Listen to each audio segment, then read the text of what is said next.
Bonjour et bienvenue sur cette vidéo qui détaille les étapes du travail de post-écoute à réaliser avec nos classes lors des activités de compréhension orale. Je suis Rodolphe Morel, professeur d'anglais, et je m'appuie pour ce travail sur 2 vidéos publiées par Harry Boiniche, IAIPR d'anglais dans l'Académie de Toulouse, Aborder l'activité de compréhension orale et Eva Langue 3e. Je vous encourage d'ailleurs à les regarder dans leur intégralité.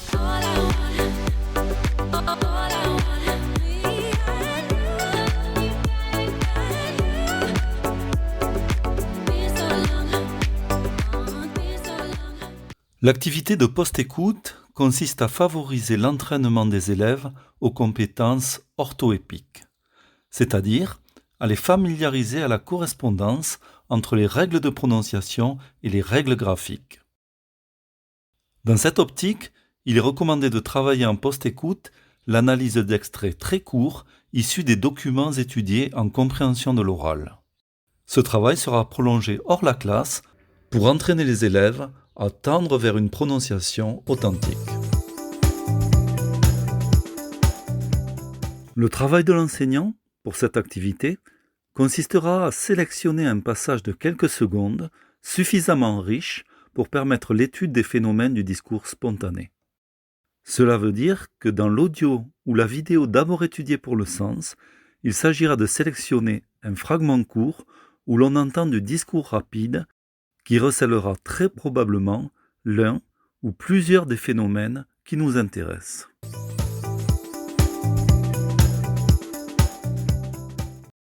Une activité de post-écoute se mène en une succession d'étapes simples et rapides pour un temps total d'environ 5 minutes ou moins.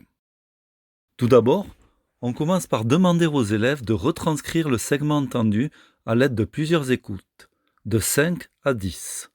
Cela peut paraître beaucoup, mais souvenez-vous que le fragment dure de 1 à 2 secondes. La transcription correcte est ensuite affichée au tableau, et les élèves sont invités à la comparer avec ce qu'ils avaient pu retranscrire. L'enseignant proposera l'étude de la dynamique accentuelle de l'extrait, c'est-à-dire l'alternance des syllabes accentuées et inaccentuées grâce à une Window on Speech de Richard Caldwell. Ce tableau permet de matérialiser les squeeze zones, c'est-à-dire les enchaînements extrêmement rapides de syllabes inaccentuées agglomérées. Cette schématisation aidera nos élèves à tendre vers une reproduction plus fidèle de l'accentuation des énoncés dans un premier temps, mais aussi favorisera à long terme une meilleure discrimination auditive et, in fine, une meilleure compréhension de l'oral. L'enseignant se concentrera sur les phénomènes phonologiques de la chaîne parlée présents dans l'énoncé qu'il aura choisi. Ils sont au nombre de 4. L'assimilation, la réduction, l'élision et la resyllabification. C'est dans cette étape que l'on pourra peu à peu sensibiliser les élèves à l'utilisation de l'alphabet phonétique international, qui est la seule façon de visualiser les phénomènes phonologiques à l'étude. Après le cours, on demandera aux élèves, en autonomie, de s'entraîner à reproduire l'énoncé à vitesse naturelle à la lumière des éléments étudiés.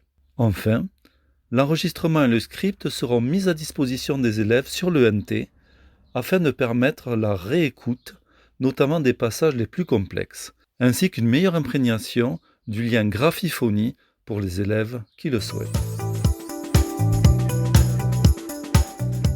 En conclusion de cette vidéo, je vous rappelle les caractéristiques des événements prosodiques énoncés plus haut. L'assimilation est la modification d'un phonème par le phonème suivant ou le précédent, selon le lieu ou la manière d'articulation de celui-ci, soit à l'intérieur d'un mot, soit entre 2 mots. En d'autres termes, guidé par la règle du moindre effort, un phénomène influe sur un autre pour que les 2 sons soient prononcés dans des zones proches de l'appareil phonatoire. Observons 3 cas assez fréquents. L'assimilation peut être observée dans les pluriels. Le son S du pluriel se prononcera Z après une consonne voisée de, g ou b. Les terminaisons ED du prétérite. La terminaison ED est prononcée T comme dans asked, faced, tapped. Mais à la suite de consonnes voisées, la terminaison est prononcée de, comme dans clubbed, phased ou dragged. Dans la chaîne parlée, le son t est transformé en ch. Ainsi, dans Nice to meet you, la langue glisse vers le haut du palais pour réaliser un son plus proche du lieu d'articulation du son y. Nice to meet you. Ce phénomène est détaillé dans cette vidéo. L'élision est la disparition d'un phonème pour rendre la prononciation plus facile, ou en d'autres termes, éviter la réalisation de sons successifs trop éloignés dans l'appareil phonatoire. Ainsi, dans Last Summer, le son T disparaît complètement.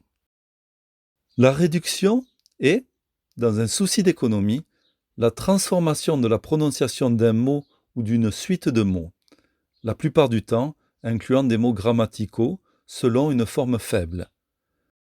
Ainsi, She must have been killed in the living room deviendra She must have been killed in the living room. La resyllabification est la réorganisation des phonèmes pour créer une syllabe débutant par un couple de phonèmes consonne-voyelle. Dans I lived in, le son de est décalé sur la syllabe suivante afin de recréer une syllabe consonne-voyelle.